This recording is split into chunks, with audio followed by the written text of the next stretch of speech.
He is our Greg Jennings. Okay, so let's go to the hit first before we get to our disagreements. So let's just look at my contention is always, if you've never played football or been on the sideline, don't have to play sit on the sideline, the NFL is so fast. It is absurd. And let's look at the hit here. I don't see it as dirty. I just see it as bang, bang, bad angle. Yeah, this to me, and I'm a receiver. Don't get me wrong. Does it deserve a foul? Yes, with the way they're trying to protect players. Absolutely. Clearly not a dirty hit. And here's my issue with it. As a football player, all 22 guys that are on that field understand what they're getting themselves into. All 22. All 22 will go right back into that arena and do it all over again. There was a hit that took place in this game before this one with HaHa Clinton-Dix and Bellamy, the receiver for the Bears. Yeah. The ball got tipped at the line. HaHa Clinton-Dix is coming in at a target angle that is correct for the ball being high-pointed. The ball starts to drop. Bellamy, and he hits his head. He hits. That is not where he intended on hitting him. Exactly. But he potentially will get fined or an envelope in his locker on Tuesday. So a Packer and I defend both defensive players. Clinton-Dix right there. This is the thing. He just drops out of the target area, and he hits him in the back of the head. It was unintentional. I don't even think the Bear thing was – here's the other thing. Jason Whitlock made a point the other day on my show about basketball. He says, you don't play these college basketball players. He goes, so by the time they get to the NBA, they got a chip on their shoulder. Pay me. For sure. Right? And college basketball players, except at a handful of college basketball programs, are never treated as well as the college football programs on campus. So the college basketball kid, he gets the NBA, he's like, I saw how the quarterback was treated. Yes, indeed. Okay, absolutely. So here's my theory on it. Defensive guys, the rules now are so lopsided to offense that a defensive guy maybe gets a shot a game to really make a guy wince, like one, and they take it. I can totally see that. I can totally see that being fact. But even beyond that, there is, and I would like to think, I'm not going to say 100%, but I'll say 99.9% of the guys playing this game want to walk off the field as they walked on the field. I would say 100% in that. 99.9% of the guys understand that, you know what? I'm going into this game and I want to make a big hit. I'm not trying to hurt anyone. If it happens, it happens. And I didn't go in it with the mindset of I want to hurt someone or I want to hit someone in the head. I want to take a targeting shot. I think it's football. It's football. It's going to happen. Does it make you cringe as a mother and who has sons potentially wanting to play and involve themselves in this sport? Absolutely. But this is the nature of this game, and it will not change whether you throw a flag on it or not. No, I want to segue to something before I get to my Green Bay assertion that they're a bunch of overachiever grinders. I don't know we'll get to that. Hold on, because I heard you're furious at me. So my thing is, football has a machismo culture. Now, a lot of guys like you get out of the sport, good-looking guys, suits. Like, you don't think of Greg Jennings as some violent guy. I mean, you look at you. You look like you're on, like, Gentleman's Quarterly. But and a lot of guys, football guys do, they lose weight. They get out of the sport. They lose weight. They button up. You guys are mostly young, 34, 35, and you see them 10 years later, and they're doing triathlons. But when you're in the sport, there is a culture of get the extra yard, put your head down. And Brady's come out and basically said, I practice falling. And I said, look at the numbers. 130 plays a game, 65 are yours. Half of them are running. 20 are bubble screens, handoff. About 3 times a game, Tom doesn't get adequate protection. And he practices bailing. Part of it's luck and part of it is the same reason Wayne Gretzky played forever. Wayne Gretzky. They don't fall for the machismo crap. Absolutely. I think it's brilliant. It is brilliant. Okay, now, you're a finesse guy now. When you were in the locker room. And it's not looked, but you got to understand the position he plays. Everybody wants their quarterback to be protected. Right. So don't take when a quarterback is running and they don't slide, the first thing you're doing, especially when it's a younger quarterback, you got to get down. You got to slide. We have video of Cam Newton. Guys, you should run the video of Cam Newton. Some of the hits Cam's taken, it's just bad judgment. Yeah, absolutely. And it's not a prideful thing of Cam.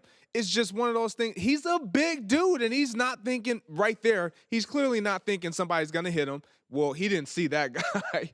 and he's a bigger guy. So he's accustomed to taking hits, but he has to understand, I got to start protecting myself. Pride before the fall. Absolutely. When you were a wide receiver in the NFL, was there a point when something mentally changed where I'm gonna step out of bounds right here? Absolutely. I'm gonna tell you right now, Edgar Bennett, he hated it. He hated every moment of it. What do you mean every moment of what? Every moment of guys, receivers catching the ball and being on the sideline and having a defender in front of them, and then we just stepping out of bounds. Edgar Bennett being the coach of Green Bay Packers, and I would tell him, EB, you play running back. That's what you do. But what I do, they pay me to catch the ball, make a guy miss, and do it again. I'm not built for tough. I'm sorry. That's not my makeup. I mean, look here. I'm trying to outlast that guy. And so if it means me stepping out on the sideline, I'm not going to take an extra hit when I know they're trying to hit me a whole game. Why? There are certain teams in this league you look at, and you're just like, God gave them more big, strong athletes. Tennessee is big and strong. Houston is ridiculous looking. Denver. Philadelphia has just got big guys, big butt, big base, big shoulders. Then you watch Green Bay, and literally guys get hurt sneezing. This team for 3 years has been, by the way, they're all pro athletes, so I'm not. But is 2 running backs hurt last night. This is a roster with Aaron Rodgers and a bunch of grinders, workaholics, overachievers, forgotten soldiers, and they have made and it works in Green Bay. Clay Matthews was a walk-on at USC.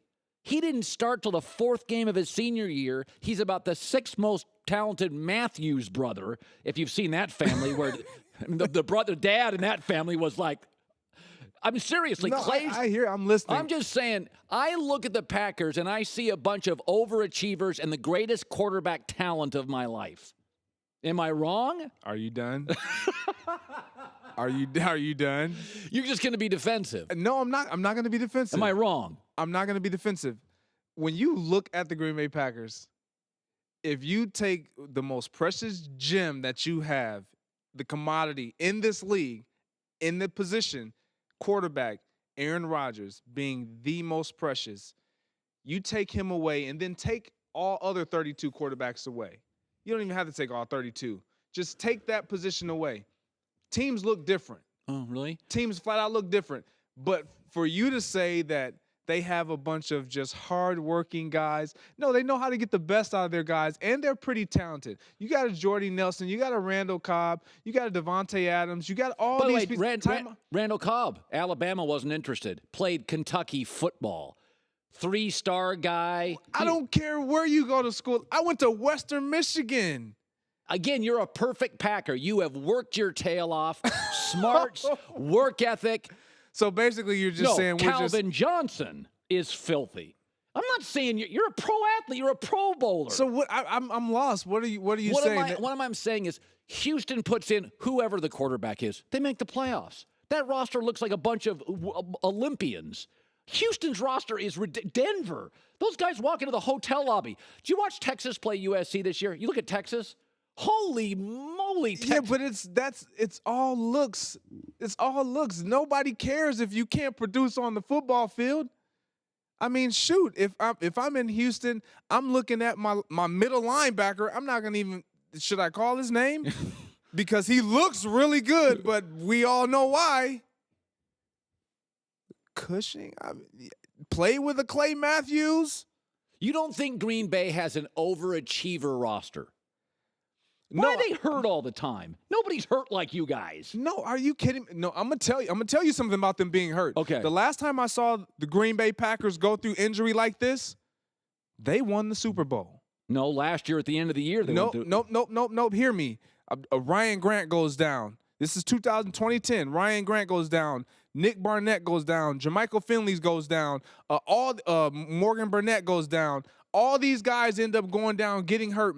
Marquee guys that allowed us to be so successful but they found a way to win. I heard something last night. Mike McCarthy plays his young guys early in the season. Why? Because he knows injuries are a part of this game. Oh, coincidentally, he knows the guys are going to get hurt. Your best defensive player was a walk-on. Your running back was a wide receiver in college. Aaron Rodgers even went to junior college. Defensive player of the year for 2 out of the last, 3 seasons? Listen, I'm not... J.J. Watt, was he a walk-on scholarship guy? Scholarship guy. His brother plays in the league, too. Listen, you're taking this personally. I'm not taking it personally, but you're talking out the side of your face right now. Instead of, are you kidding me?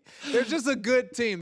They're well coached. They look for the talent that fits what they're trying to be. They don't look for the biggest guy. They need mobile guys. They have a mobile quarterback that extends plays. I need my offensive line to be able to hold their block a little longer than just the big burry guy who can only run block and can't really maneuver and sustain a block for 6 seconds because Aaron Rodgers can possibly hold the ball that long. The Houston Texans are Amazon.com with a bad CEO. You guys are Radio Shack with a great CEO. Okay. So what about, I get ticked off at these stupid polls and these dumb polls like USA Today yesterday. The 2 best teams in the league are Kansas City and Atlanta because they're undefeated. Now, I think Kansas City's roster's really, really good and their coach is great. I agree with you there. Here's a wild stat. 36% of the teams in the last 5 years, this is almost 40%, that go 3-0, don't make the playoffs. Nobody in 18 years that's gone 0-3 makes the playoffs, meaning if you stink, it's obvious early. I don't buy Atlanta. They're not physical enough for me. It's a finesse team on a carpet. I struggle with you there. It's not that I don't buy Atlanta. I'm still looking for – I think we all got mesmerized by who they were last year and who they showed us up until that third quarter of that Super Bowl game. The points they were able to put up on a Seattle and the Green Bay and even the New England Patriots and how they displayed it and how they did it, it was so spectacular that we expect to see that right now out of the gate. This is who you showed us you were. You missed it by inches when it came to actually finishing the race last year and trying to get the Lombardi Trophy down to Atlanta. You missed that. But if you're 3-0, the way you've won up in Chicago where you struggled. They dropped a touchdown. Exactly. Detroit, you lost. Detroit, you really didn't win that, even though I have a hard time giving Golden Tate that because of what took place in Seattle when I was in Green Bay. But that wasn't a catch. But they're winning.